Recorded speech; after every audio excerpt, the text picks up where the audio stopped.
آپ کا parenting style بہت امپورٹنٹ ہے کہ آپ کا پیرنٹنگ سٹائل کیا ہے. ایسا نہیں ہو سکتا کہ آپ نے زندگی کے 10 سال 12 سال 15 سال مار پیٹ کے غصے سے زبردستی سے کام چلایا ہو اور پھر اچانک سے آپ کا مائنڈ سیٹ چینج ہو جائے. آپ کا مائنڈ سیٹ نہیں چینج ہوگا. مائنڈ سیٹ چینج ہونے کے لیے اپنے آپ پہ غور کرنا, اپنے پیرنٹنگ سٹائل پہ غور کرنا, اپنے اخلاقیات پہ غور کرنا بڑا ضروری ہے. جو پہلا چیپٹر ہے اس پہ میں نے لکھا ہوا ہے کہ ایک اچھا پیرنٹ وہ ہے جس کا اخلاق سب سے اچھا ہے. جو تقوی والا پیرنٹ ہے وہ ایک اچھا پیرنٹ ہے. میں کبھی بھی یہ نہیں کہتی کہ تقوی والا پیرنٹ ہمیشہ رائٹ ہوگا اپنے ڈیسیجنز میں. ڈیسیجنز ہم نے اللہ سے مانگنے. ایک دعا جو ہمیں مانگنی چاہیے وہ یہ ہے کہ یا اللہ مجھے اپنے حق میں اور اپنی اولاد کے حق میں اچھے ڈیسیجنز کرنے کی توفیق عطا فرما.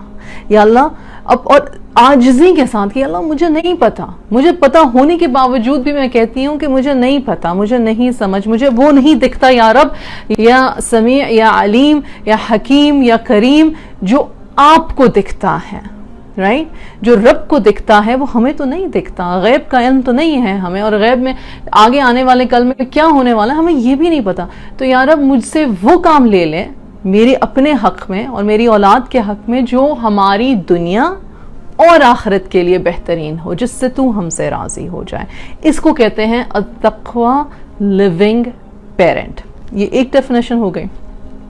دوسری چیز یہ آپ کا پیرنٹنگ سٹائل کیا ہے, آپ کی سوچ کیا ہے, آپ کا ٹیمپرمنٹ کیا ہے, آپ اپنے بچے کے ساتھ پیش کیسے آتے ہو, آپ کا بچہ آپ کے ساتھ پیش کیسے آتا ہے. تیسری چیز جو ہے وہ آپ کا پیرنٹ چائلڈ اٹیچمنٹ. اگین اگر آپ یہ کتاب خریدیں گے جو کہ ریڈنگز پہ اویلیبل ہے اور اس کا اردو میں بھی ترجمہ الحمدللہ شروع ہو چکا ہوا ہے, تو انشاءاللہ اردو میں بھی یہ کتاب آپ کو جلد مل جائے گی. تو اس میں یہ ساری چیزیں ایکسپلین کی ہوئی ہیں. اس کے بعد ہم آ جاتے ہیں کہ اگر آپ ایسی سچویشن میں ہو کہ آپ کو یہ لگ رہا ہے کہ آپ کا ریلیشن شپ آپ کے بچے کے ساتھ نہیں اچھا, یا کسی جگہ پہ آپ اڑ گئے ہو. فار ایگزامپل ہم سب سے زیادہ کہاں پہ اڑتے ہیں؟ دو ہی چیزوں پہ اڑتے ہیں. تمہارے نمبر کیوں اس طرح کے آئے, تم نے کریئر کون سا استعمال کرنا, تم نے آگے چل کے اپنے بارے میں کیا سوچا.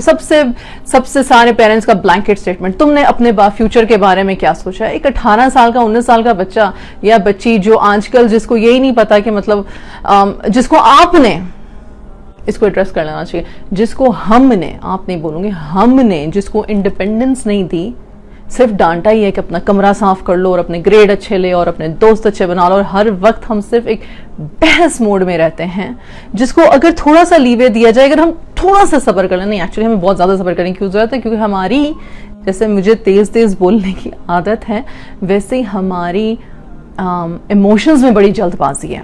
ہم دوسرے سب کے ساتھ ہم صبر کر سکتے ہیں سوائے اپنی اولاد کے, نہیں آتا صبر.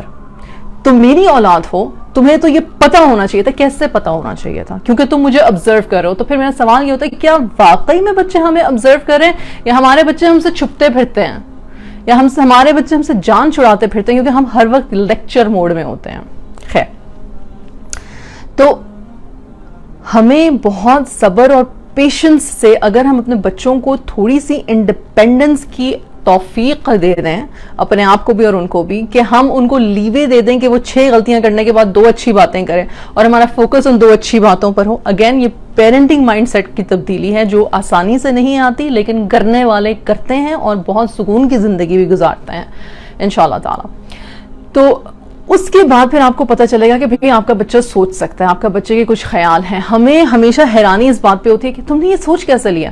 بھئی آپ مجھے یہ بتائیں, جب آپ کا بچہ دن میں 10 گھنٹے 12 گھنٹے 8 گھنٹے 9 گھنٹے, اور آج کل کے بچے تو 24 گھنٹے اپنے دوستوں کے ساتھ رہتے ہیں, آن لائن بھی آف لائن بھی, اور مختلف گھرانوں کے بچے اکٹھے ہو کے ایک اسکول, ایک کالج, ایک یونیورسٹی میں پڑھ رہے ہیں, ٹی وی, ڈرامے, گانے, ساری چیزیں جو ہمارے معاشرے میں, جو میں یہ نہیں کہتی کہ سب کچھ بند کر دو, یہ میرا مدعا نہیں ہے. میرا مدعا یہ کہ اسی زمانے میں رہتے ہو, اسی وقت میں رہتے ہو, انہی چیزوں کے ساتھ رہتے ہو, تو پھر ان کے ساتھ آگے اپنے بچوں کو, اپنے آپ کو لے کے کیسے چلنا ہے, اس کی ذمہ داری پھر ہم پہ ہے.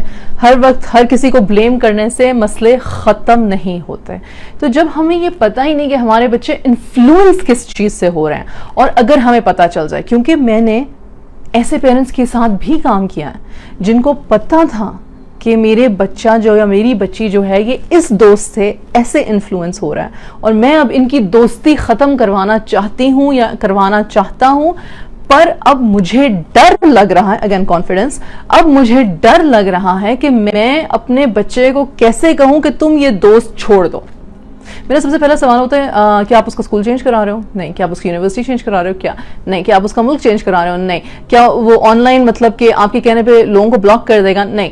تو آپ نے کیوں سوچ لیا کہ آپ دوستی ختم کرا سکتے ہیں؟ کیسے؟ آپ کسی کو کہہ سکتے ہیں کسی سے کہ مت ملو, مت بات کرو, میں نے کہہ دیا نا. آپ کو کیا لگتا ہے وہ بچہ کیا کہے گا؟ جی بالکل, اچانک سے چونکہ آپ کو میرے خیالات سے ڈر لگا, میری بات سے ڈر لگا, میری بات سے, میری بحث سے آپ تشویش میں آ گئی والدہ صاحبہ, تو لہٰذا اب میں یہ دوستیاں ختم کر دوں گا یا میں ختم کر دوں گی کیونکہ آپ انکمفرٹیبل ہیں اس لیے میں یہ ختم کر دوں گی. اصولی طور پر ایک پیرنٹ کہے گا ہاں بالکل, پیرنٹس کی تو جگہ ہی اتنی ہوتی ہے, پیرنٹس تو اتنے عزت مآب ہوتے ہیں, پیرنٹس تو اتنی سیکریفائسز دیتے ہیں, بچے کو بالکل ایسا کرنا چاہیے. آپ مجھے بتائیں, میں اپنے آپ سے پوچھوں یہ سوال, تو جوان ہوتے بچے جن کی زندگی میں ان کے علاوہ اور کوئی امپورٹنٹ ہی نہیں ہے اور یہ صرف ایک ایج فیکٹر کی بات ہے, اس میں یہ نہیں ہے کہ بچے اچھے نہیں ہوتے یا سارے بچے برے, نہیں, بچے بہت اچھے ہوتے ہیں. بچے اللہ سبحانہ وتعالیٰ کی نعمت اور رحمت ہیں, اور بچے اپنے ذہن کے مطابق اپنے پیرنٹس کے ساتھ بہترین کرنا چاہتے ہیں. کبھی بچوں کی کانورزیشنز, کبھی ان دوستوں کی کانورزیشنز کبھی آپس میں سنی ہیں. اگر آپ کو آپ کی کانورزیشن آپ کے دوستوں کے ساتھ یاد ہو تو دو ہی چیزیں ہوتی تھیں, میری ماں میری وجہ سے پریشان ہے اور میں اپنی ماں کو خوش کرنا چاہتا ہوں یا چاہتی ہوں, میرے والد صاحب کی یہ خواہش ہے اور میں چاہتا ہوں کہ میں اپنے والد کو ڈس اپوائنٹ نہ کروں. کیا یہی باتیں نہیں ہیں؟ تو ہمیں کیوں لگتا ہے کہ ہمارے بچے ایسا نہیں سوچتے ہوں گے؟ اچھا خیال رکھیں اولاد کے بارے میں تو خود ہی دل آسان ہو جائے گا ان سے ڈیل کرنے کے لیے.